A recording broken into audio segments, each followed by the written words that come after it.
उसका 10वां अध्याय और उसके 32 पद से लेकर के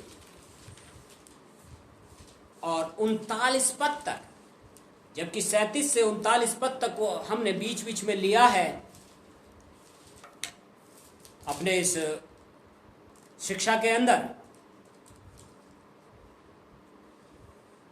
यहां भी ऐसा कहता है, परंतु उन पिछले दिनों को स्मरण करो जिनमें तुमने ज्योति पाकर दुखों के बड़े संघर्ष में स्थिर रहे। आप और मैं क्या करना है? अगर मैं और आप अपने विश्वास को मजबूत रखना है, उसमें बढ़ते जाना है और विश्वास में कमजोर नहीं पड़ना है, तो उसके लिए क्या जरूरत है? आपको मुझको जरूरत यह है कि मैं और आप उन पुराने दिनों को, मतलब क्या है इसका? उन पिछले दिनों को स्मरण करो जिनमें जो तुमने ज्योति पाकर दुखों के बड़े संघर्ष में कैसे रहे? स्थिर रहे।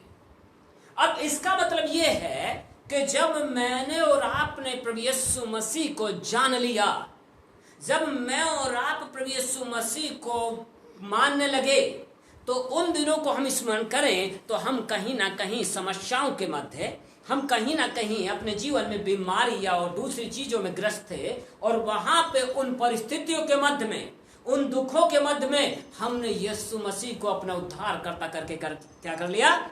ग्रहण कर लिया। और जब हमने ग्रहण किया तो ये कहता है हमने उन दिनों में क्या पाई थी? ज्योति पाई थी।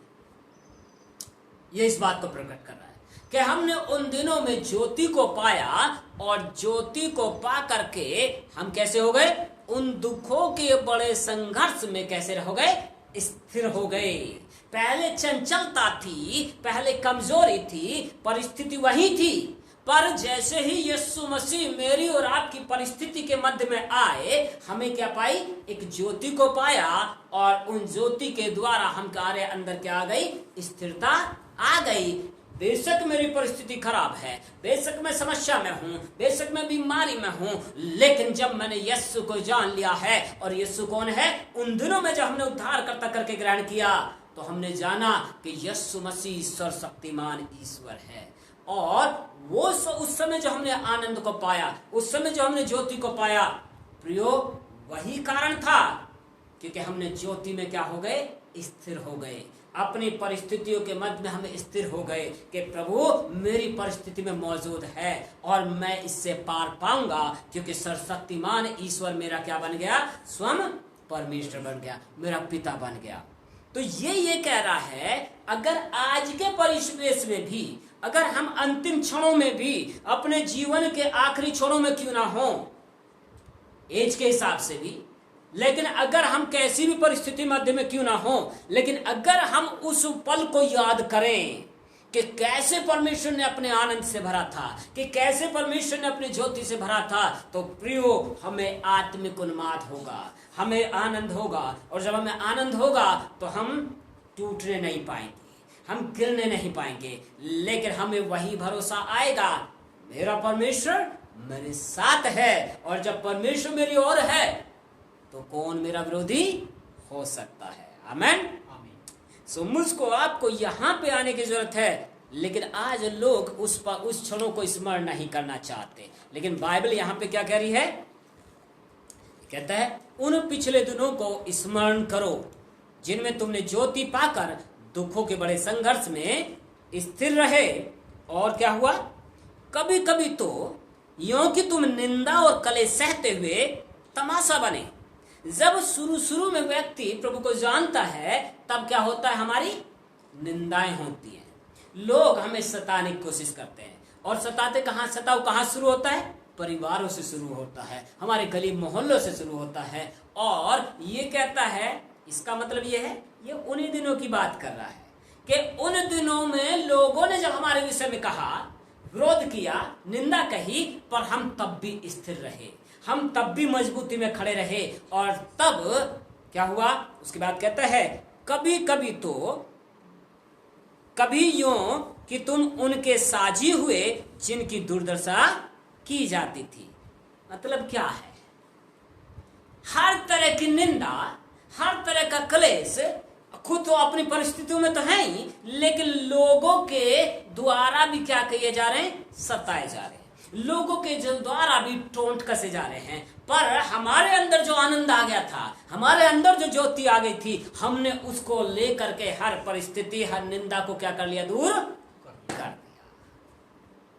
लेकिन जैसे ही मसीह व्यक्ति आगे बढ़ता जाता है, जितना हम बढ़ते जाते हैं, अब हमारी परिस्थिति अगर कमजोर होती हैं तो वो आनंद हमारे जीवन में रह नहीं पाता। क्यों? क्योंकि हम इन पुराने दिनों को स्मरण करना भूल जाते हैं, हम इन पुराने दिनों को याद नहीं करते।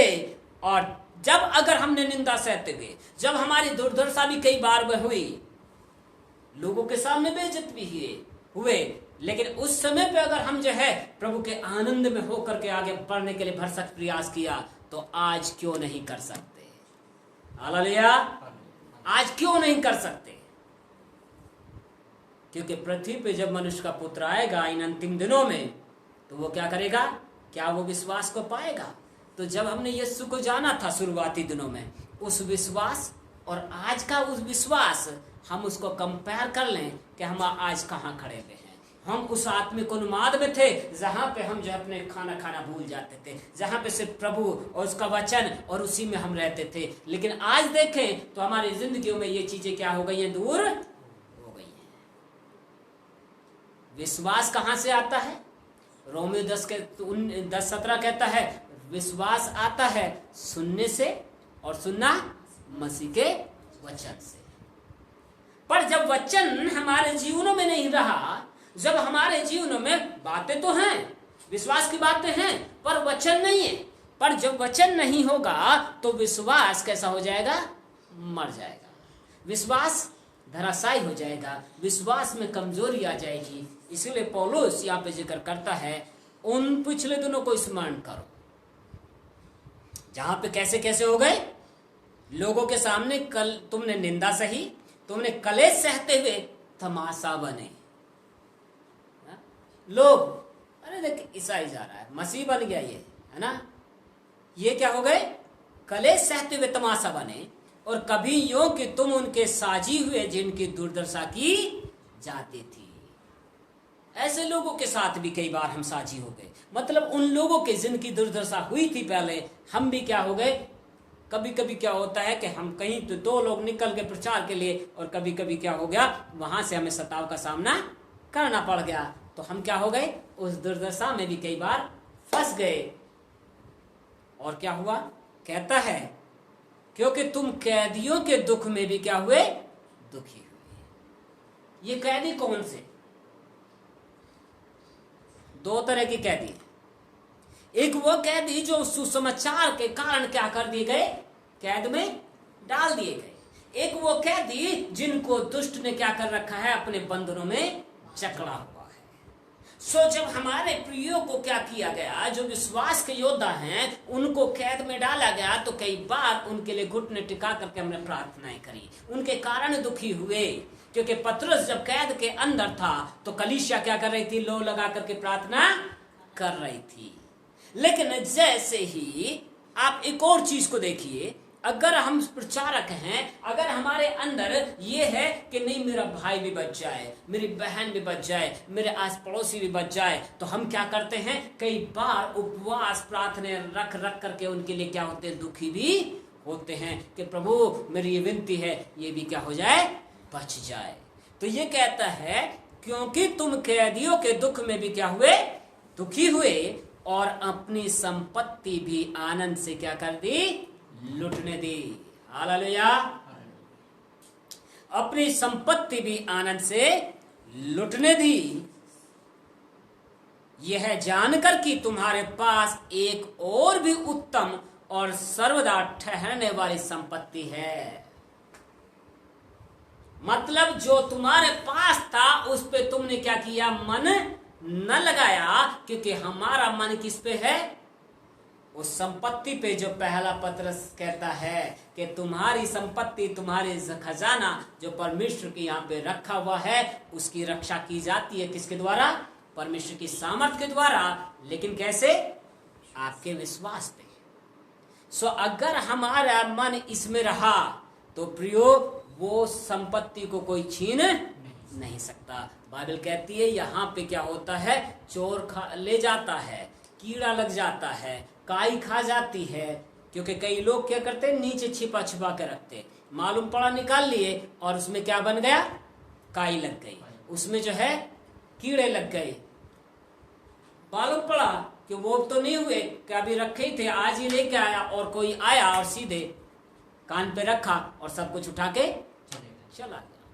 इसलिए बाइबल कहती है अपने लिए पृथ्वी पे धन इकट्ठा ना करो, लेकिन कहाँ करो, स्वर्ग में इकट्ठा करो, क्योंकि जहां ना कीड़ा खाता है, ना काई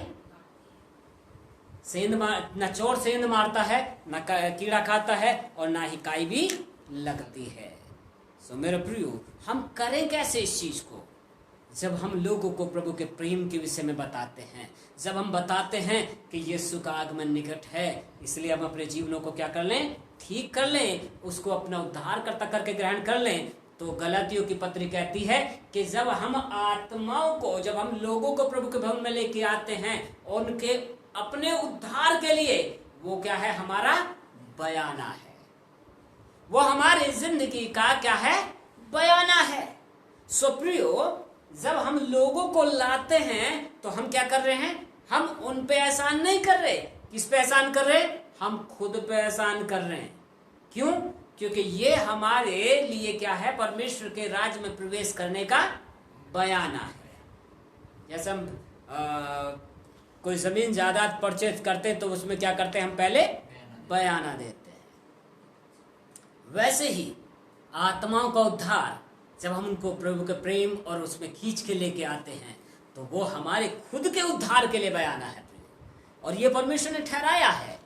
चाहता ऐसे ही सबको उसमें प्रवेश करा देता, लेकिन परमेश्वर ने चाहा कि लोग क्या करें, एक दूसरे की चिंता करें, एक दूसरे के लिए तड़फें, एक दूसरे को उठाएं।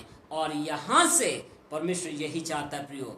और ये कहता है क्योंकि तुम कैदियों के दुख में भी दुखी हुए और अपनी संपत्ति भी आनंद से लुटने दी, यह जानकर कि तुम्हारे पास एक और भी उत्तम और सर्वदा ठहरने वाली संपत्ति है। अब 35 पद जो कहता है, इसको बड़े ध्यान से सुनिएगा, पढ़िए जरा कोई भी जोर से।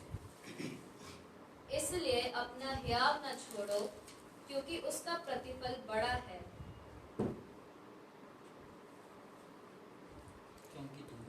इसलिए अपना हियाव न छोड़ो, क्योंकि उसका प्रतिफल बड़ा है। सो बाइबल इस बात को प्रकट कर रही है, अगर मैं और आप अपने विश्वास को मजबूत रखना चाहते हैं, हमेशा वैसा रखना चाहते हैं जैसा हमने शुरुआत में यीशु मसीह को ग्रहण किया और हमारे अंदर आत्मिक उन्माद आया, और उसी में हम बने रहना चाहते हैं, क्योंकि यीशु मसीह जब प्रकाशित वाक्य में जाते हैं तो वहां पे कहते हैं कि तू अपना पहला सा प्रेम क्या कर चुका है, छोड़ चुका है, तू उसको भूल के बैठा है। इसलिए क्या कर, चेत कर, ध्यान कर कि तू कहां से गिरा है। अब जब वो इस बात को कह रहा है और लूका 18:8 कह रहा है कि जब मनुष्य का पुत्र पृथ्वी पे आएगा तो क्या वो लोगों में विश्वास पाएगा।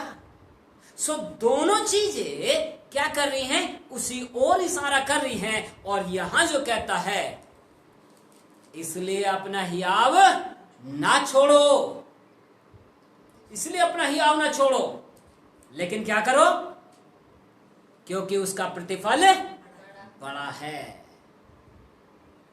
और पिछले हफ्ते जो हमने देखा था, उन पे ध्यान करो जिन्होंने विश्वास की दौड़ दौड़ी है। और इब्रानियों 11 अध्याय इसी का उदाहरण प्रयोग। वहां पे आपको एक से एक क्या मिलेंगे, विश्वास के योद्धा मिलेंगे। और वहीं पे एक जो पद मैं आपके सम्मुख पढ़ना चाहता हूं, यहां पे 9वां पद में, 11 के 9 पद में कहता है, विश्वास ही से उसने प्रतिज्ञा की वे देश में, पराये देश में परदेशी के समान रहकर इसहाक और याकूब समेत जो उसके साथ उसी प्रतिज्ञा के वारिस थे, तंबुओं में वास किया। और आगे जब आप पढ़ोगे, क्योंकि वह उस स्थिर नींव वाले नगर की बाट जोता था जिसका रचने वाला और बनाने वाला परमेश्वर था। विश्वास से सारा ने आप बूढ़ी होने पर भी गर्भ धारण करने की सामर्थ पाई, क्योंकि उसने प्रतिज्ञा करने वाले को क्या जाना? सच्चा जाना। इस कारण एक ही जन से जो मरा हुआ सा था, आकाश के तारों और समुद्र के तीर के बालू के समान अनगिनत वंश उत्पन्न हुए। प्रियो, बाइबल कह रही है, पिछले दिनों में जो हमने सीखा था, ऐसे विश्वास के योद्धाओं को क्या करो? अनुसरण करो। उनको देखो कि उन्होंने अपनी मरी हुई दशा के बीच में भी परमेश्वर पे क्या किया? विश्वास किया। मेरी और आपकी दशा ऐसी नहीं है जैसी इनकी थी। मेरी और आपकी दशा में हम वो नहीं हैं कि सारा 99 साल और अब्राहम कितने साल का हो रहा है? 100 साल का हो लिया, लेकिन 100 साल के उस बूढ़े व्यक्ति ने भी क्या किया? परमेश्वर को जो प्रतिज्ञा करने वाला था उसको सच्चा जाना और प्रतिज्ञा की हुई को बात को प्राप्त कर लिया। इसके अलावा 21 पद कहता है, विश्वास ही से याकूब ने मरते समय यूसुफ के दोनों पुत्रों में से एक एक को आशीष दी और अपनी लाठी के सिरे पर सहारा लेकर दंडवत किया।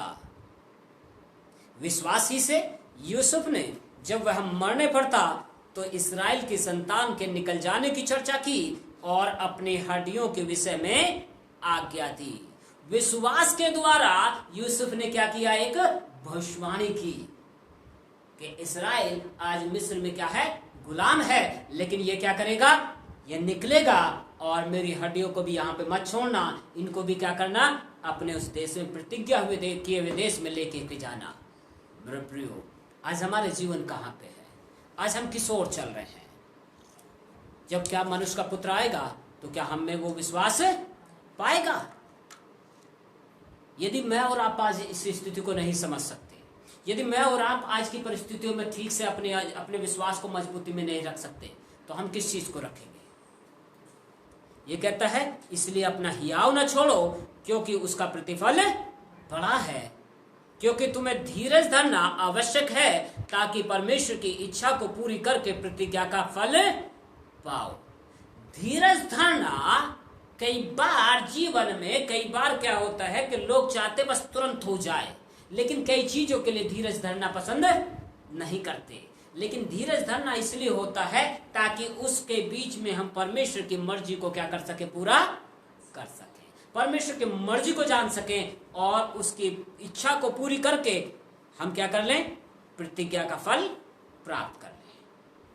कई लोग अपने आप से प्राप्त करना चाहते हैं, कई लोग जबरदस्ती प्राप्त करना चाहते हैं, लेकिन बाइबल कहती है जो जल्दबाजी करता है वो क्या करता है?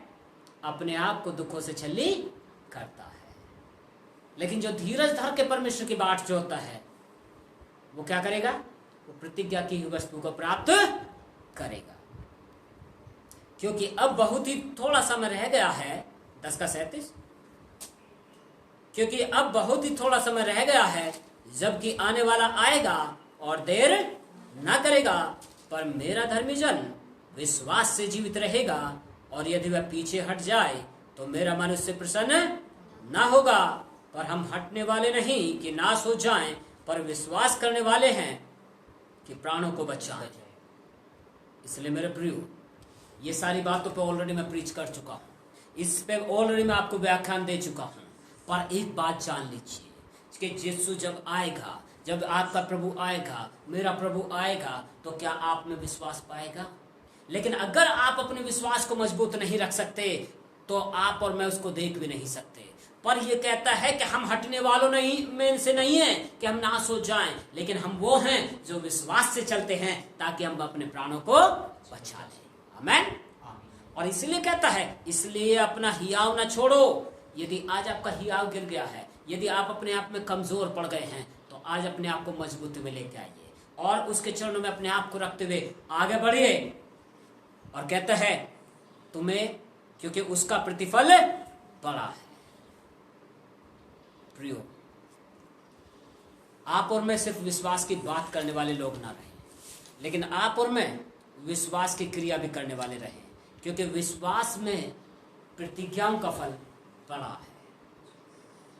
आज किस प्रतिज्ञा को लेकर चलना चाहते हैं? हम अपनी बनाई हुई योजनाओं में चलना चाहते हैं या